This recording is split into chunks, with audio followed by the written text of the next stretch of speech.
El frío de esa mañana de invierno en Coral Gables era de esos que se meten en los huesos, un gris húmedo que pintaba la ciudad de indiferencia. Dentro del exclusivo café, sin embargo, el mundo era otro.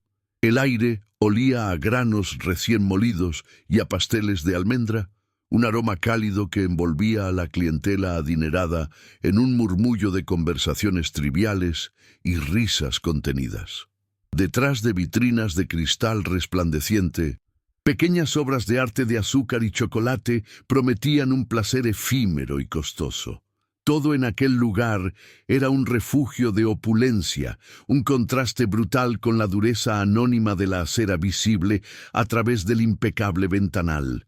Allí afuera, la vida real pulsaba, apresurada y ajena al lujo que se exhibía a pocos centímetros, separado apenas por una delgada lámina de vidrio que funcionaba como una barrera invisible entre dos realidades.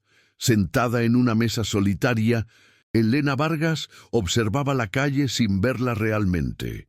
A sus 45 años era la personificación del éxito material, una multimillonaria que había transformado una herencia en un imperio inmobiliario.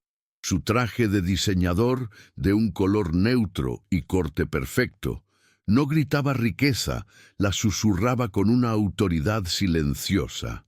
Las joyas en sus manos eran discretas, pero su valor podría haber cambiado la vida de cualquiera que pasara por la calle.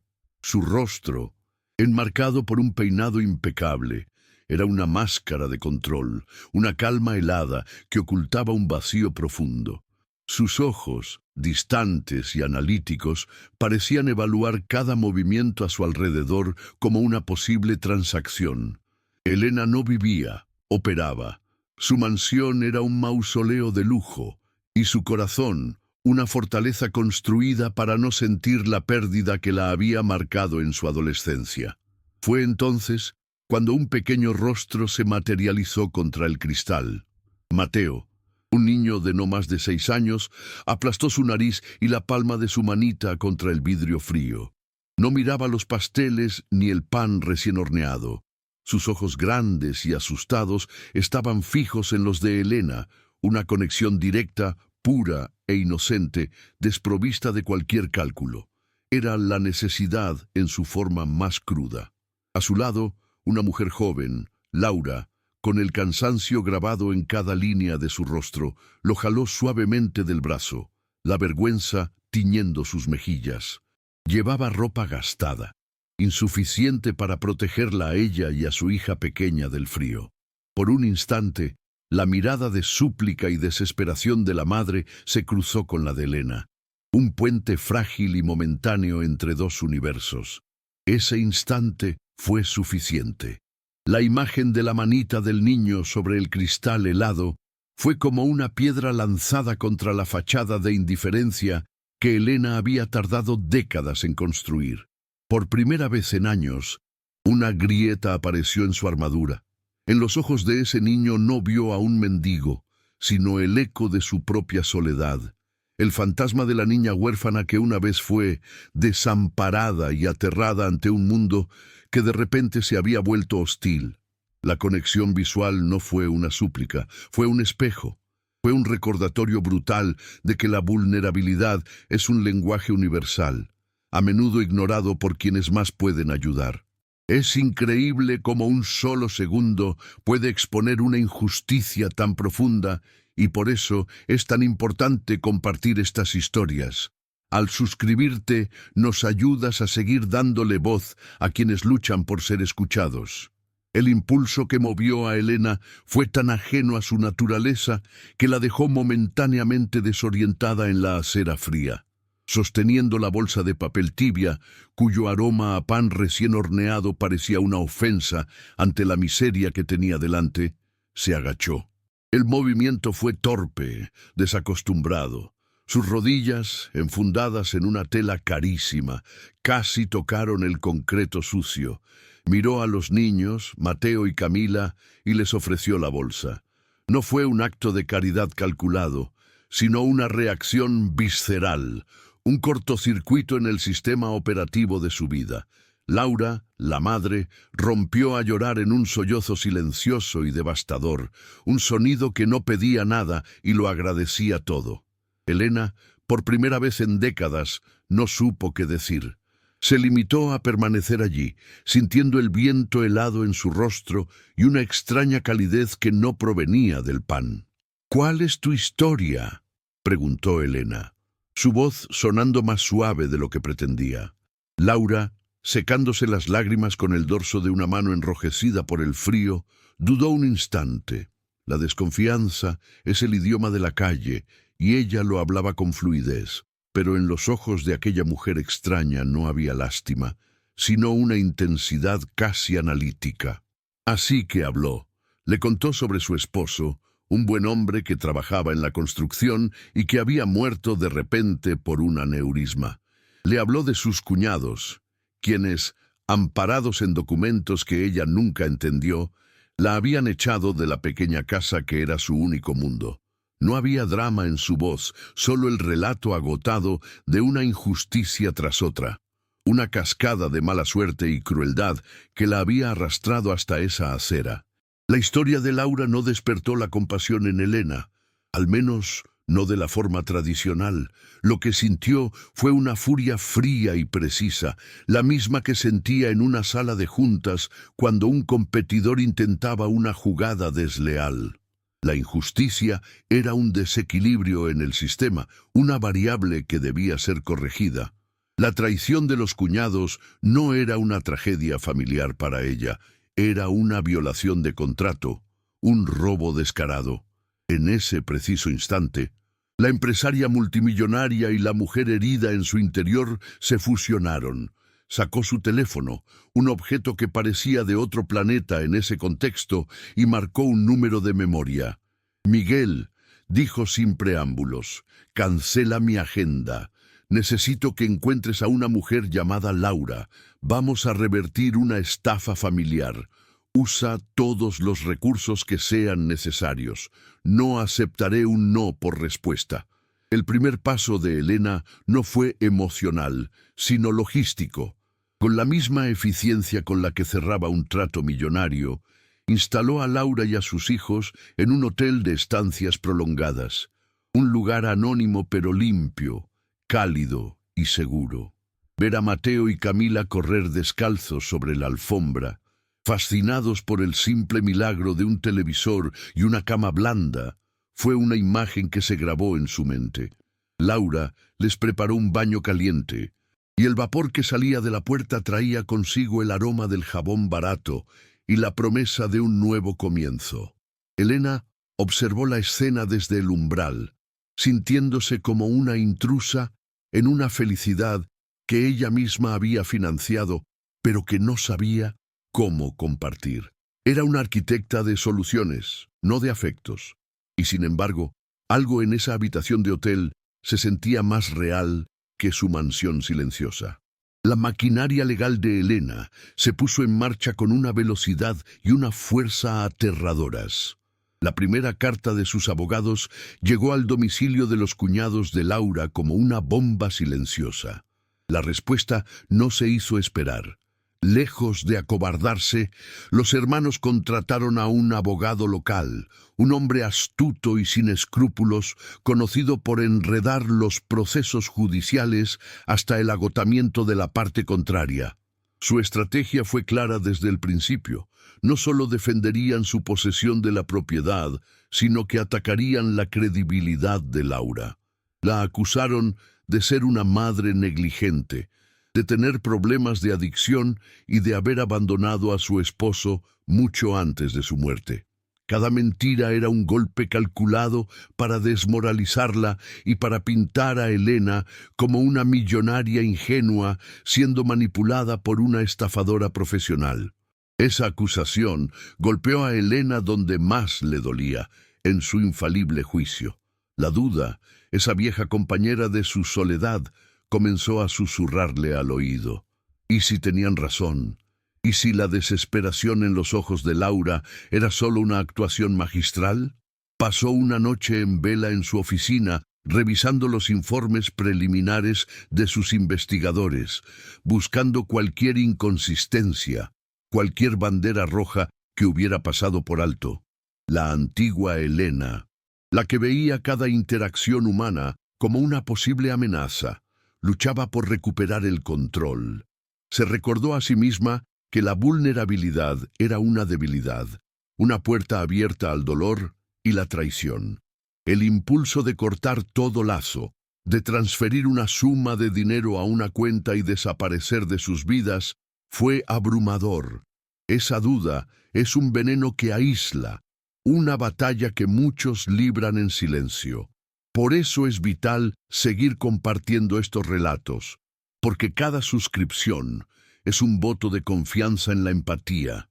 Al día siguiente, con el cansancio marcándole el rostro, condujo hasta el hotel. Iba con la intención de establecer límites, de profesionalizar su ayuda y distanciarse emocionalmente. Pero cuando abrió la puerta, Mateo corrió hacia ella y le entregó un dibujo.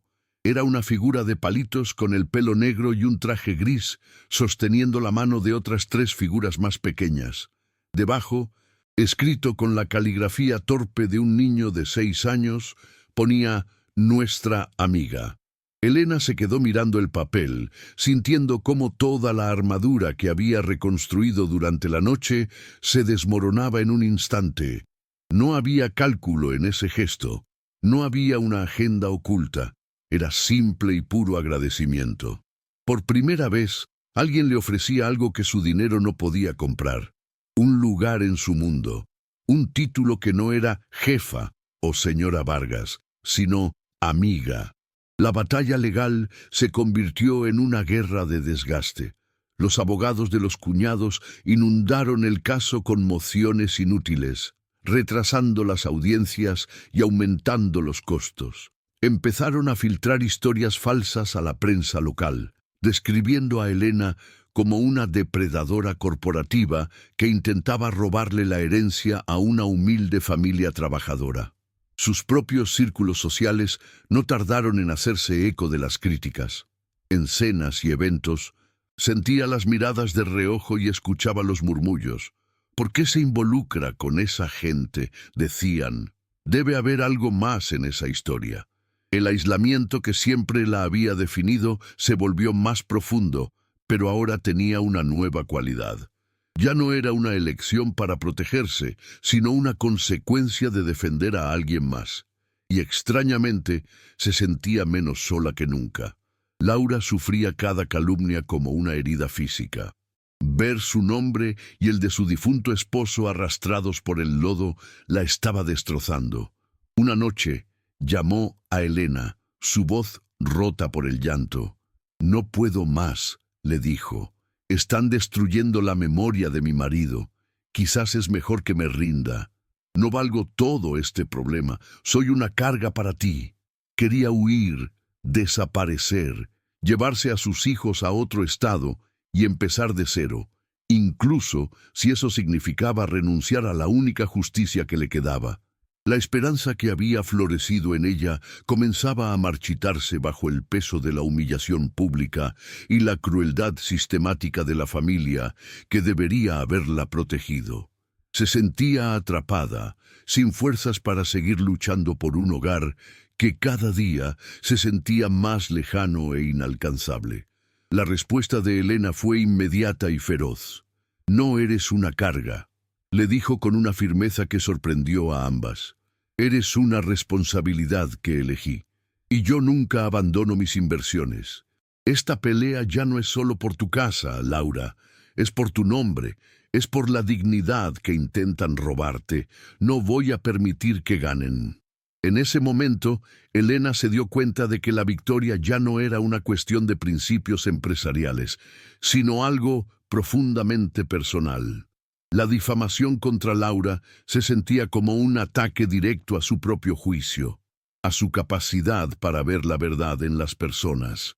Proteger a Laura se había convertido en una forma de proteger a la niña huérfana que ella misma había sido, la que no tuvo a nadie que luchara por ella de esa manera.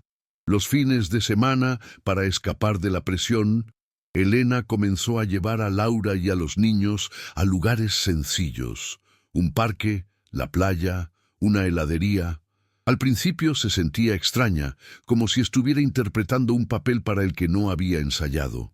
No sabía cómo hablar con los niños, cómo jugar con ellos. Pero poco a poco, las barreras se fueron disolviendo. Un día, en un parque, Camila, la más pequeña, se quedó dormida en su regazo mientras miraban a los patos en el lago. Elena se quedó inmóvil, sintiendo el peso ligero de la niña y el calor de su respiración acompasada. Miró a Mateo reír a carcajadas mientras perseguía una paloma, y a Laura observándolos con una sonrisa cansada pero genuina. En ese instante, rodeada de la normalidad de una tarde de domingo, sintió una paz que ninguna transacción millonaria le había dado jamás. Finalmente, después de meses de batallas preliminares, el tribunal fijó la fecha para la audiencia final. El abogado de Elena le advirtió que el caso era complicado. Los cuñados habían presentado testigos falsos y documentos manipulados. El juez asignado al caso era conocido por su postura conservadora y su escepticismo hacia las disputas familiares que involucraban grandes sumas de dinero o benefactores externos.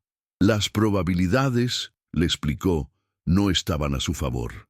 La noche anterior al juicio, Elena encontró a Laura rezando en la pequeña sala del apartamento. No rezaba por la casa ni por el dinero. Rezaba pidiendo la fuerza para decir su verdad, sin importar el resultado.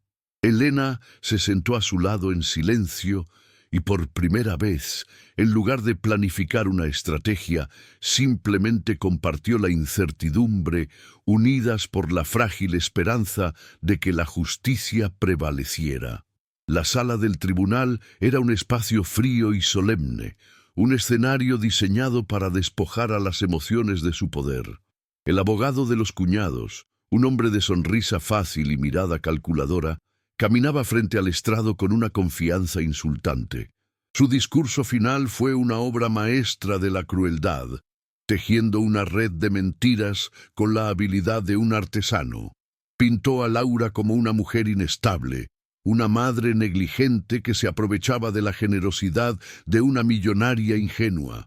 Cada palabra era un dardo envenenado, diseñado para demoler su carácter y anular su sufrimiento. Laura se encogía en su asiento.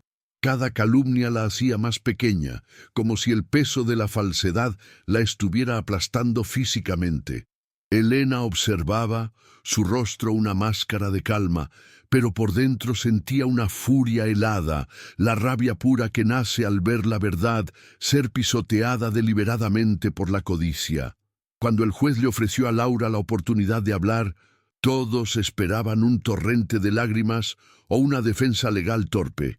En cambio, se levantó con una dignidad que pareció llenar el silencio de la sala. Su voz, aunque temblorosa al principio, se fortaleció con cada palabra. No habló de leyes ni de documentos. Habló del olor a café que su esposo preparaba cada mañana, de la marca en el marco de la puerta donde medían la altura de Mateo, del rosal que plantaron juntos cuando nació Camila. Describió la casa no como una estructura de ladrillos y cemento, sino como el único archivo físico de su amor, el santuario donde cada rincón guardaba una memoria. No estaba pidiendo la restitución de una propiedad, estaba suplicando por la devolución de su vida, por el derecho de sus hijos a crecer rodeados de los ecos de la risa de su padre. Inspirada por esa muestra de coraje puro, Elena sintió que el último muro dentro de ella se derrumbaba. Pidió la palabra. El juez, sorprendido pero visiblemente intrigado por la sinceridad de Laura, se la concedió. Elena se puso de pie, y por primera vez en su vida pública no se presentó como la magnate inmobiliaria, sino simplemente como una mujer. Su voz, clara y firme, resonó en la sala. «Su señoría, yo entiendo de propiedades. He comprado y vendido edificios más grandes que esta ciudad entera. Sé de su valor de mercado, de sus cimientos, de su potencial de inversión. pero no supe nada sobre el verdadero valor de un hogar hasta que conocí a esta familia. Hizo una pausa y sus ojos se encontraron con los de Laura. Porque yo también perdí mi hogar cuando era una niña. Sé lo que es vivir en una estructura lujosa que no tiene alma. Sé lo que es la soledad que se esconde en pasillos vacíos. La revelación dejó a la sala en un silencio absoluto. Continuó, su voz ahora cargada con el peso de décadas de dolor contenido. He pasado mi vida construyendo un imperio para asegurarme de que nadie pudiera volver a quitarme nada, pero me equivoqué de estrategia. Miró directamente al juez. Sus palabras eran para él, pero también para ella misma. El dinero construye imperios, pero solo la dignidad construye un hogar, y lo que le quitaron a esta mujer no fue una propiedad, fue su hogar. Fue la seguridad de sus hijos, la memoria de su esposo y su propio nombre. Ver la verdad de alguien ser pisoteada de esa manera es una de las injusticias más dolorosas que existen. Por eso es tan importante que estas voces se escuchen y cada vez que te suscribes nos das la fuerza para seguir amplificándolas. Era una confesión, una defensa y una declaración de principios, todo en uno. El juez, un hombre acostumbrado a la frialdad de la ley, se quitó las gafas y se frotó los ojos. El barniz de imparcialidad se había agrietado, revelando al ser humano debajo. Miró a los cuñados, cuya arrogancia se había desvanecido, reemplazada por una vergüenza palpable. Luego miró a Laura y después a Elena. El veredicto, cuando llegó, fue más que una decisión legal. Fue una afirmación de la humanidad. No solo le restituyó la casa a Laura, sino que lo hizo con palabras que validaban su dolor y condenaban la crueldad de sus agresores. Habló de la decencia y del deber moral por encima de las artimañas legales. En ese momento, en esa sala fría, no hubo una explosión de alegría. Hubo algo más profundo, una calma inmensa, el alivio silencioso que llega cuando la justicia, por fin, encuentra su camino a casa. La casa, que alguna vez fue un campo de batalla legal, se transformó rápidamente en un santuario de normalidad. El olor a pintura fresca reemplazó el aire de abandono, y las risas de los niños llenaron los rincones donde antes solo había reinado el silencio de la pérdida. Unas semanas después de mudarse, Laura invitó a Elena a una cena sencilla. No hubo lujos ni pretensiones, solo un pollo asado compartido en la pequeña mesa de la cocina, la misma que había pertenecido a su esposo. Al final de la noche, con una timidez que desmentía la profundidad del gesto, Laura le entregó un pequeño álbum de fotos. La primera imagen era una captura granulada de la cámara de seguridad del café, mostrando a Elena agachada en la acera con ellos. Las páginas siguientes documentaban el renacimiento de su hogar. Mateo regando el rosal, Camila pintando en el porche. En la última página, una foto reciente de los cuatro sonriendo en el jardín, y debajo, escrito a mano por Laura, para la fundadora de nuestra nueva familia. Esa frase, fundadora de nuestra nueva familia, encendió en Elena un propósito que ningún acuerdo multimillonario le había dado jamás. La victoria en el tribunal no fue un final, sino un catalizador. Se dio cuenta de que sus vastos recursos, su formidable equipo legal y su mente estratégica podían ser un arma para aquellos que no tenían ninguna. En menos de un año, canalizó su furia contra la injusticia en una fuerza constructiva, estableciendo la Fundación Vargas. Su misión era clara y directa: ofrecer apoyo legal y social gratuito a mujeres y familias que, como Laura, habían sido despojadas de sus hogares y su dignidad. Era una extensión lógica de su imperio, pero esta vez, el retorno de la inversión no se medía en dólares, sino en vidas reconstruidas. Y Laura, con su empatía forjada en el sufrimiento, se convirtió en la primera directora de acogida. Su voz, ahora un faro de esperanza para quienes llegaban buscando ayuda. Sin embargo, la transformación más profunda tuvo lugar dentro de los muros de mármol de la propia mansión de Elena. El silencio opresivo que había definido su existencia fue gradualmente reemplazado por el alegre caos de las visitas de Mateo y Camila. Sus pies pequeños corrían por pasillos que solo habían conocido el eco solitario de sus propios pasos.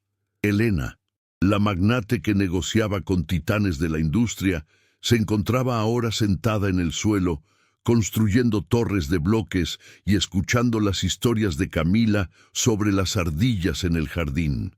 Su casa, antes un mausoleo de lujo, se estaba convirtiendo en un hogar. Descubrió que la soledad era una elección, no un destino, y que los espacios vacíos de su vida no se llenaban con arte caro o muebles de diseño, sino con la calidez desordenada y genuina del afecto. 5 años después, Elena y Laura estaban sentadas en una mesa en ese mismo café de Coral Gables, celebrando el aniversario de la fundación. Afuera, la mañana de invierno era igual de gris, pero adentro todo era diferente. Mateo y Camila, ahora niños seguros y felices, dibujaban en un cuaderno.